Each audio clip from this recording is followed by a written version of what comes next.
here we have a story of a troupe of comedians and players, acrobats, musicians who are traveling from town to town in southern Italy. The leader of the troupe, Canio, is married to Nedda.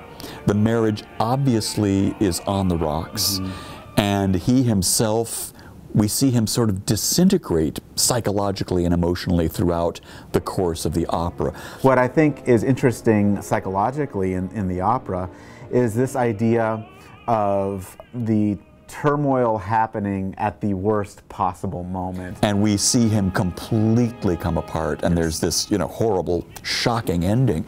I mean, that to me is a great formula for horror.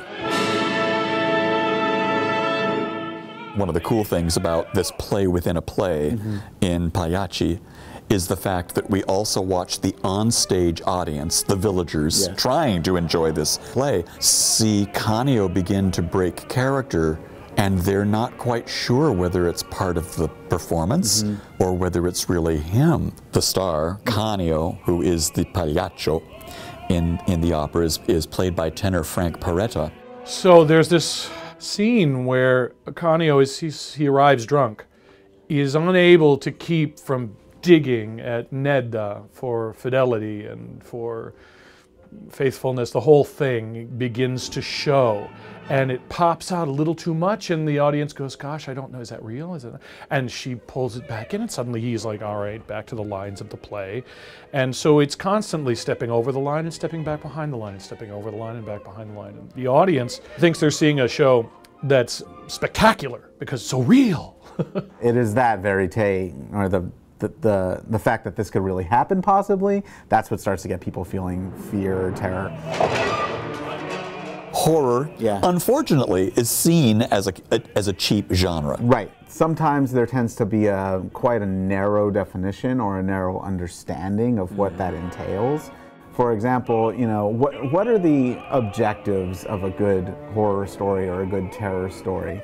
And if one of those objectives is to have the audience come to terms with or experience something that would be unwanted in reality. That starts to kind of expand my definition, anyway, of what horror is, what its purpose is, what it can do. If we're talking about, rubber prostheses and lots of blood, then it's probably not going to be shown so much in the opera world. But when you talk about horror like Psycho, some of the classic horror films, the kinds of stress and tension that you experience where, you can feel palpitations and maybe you break a sweat in a moment while you're watching.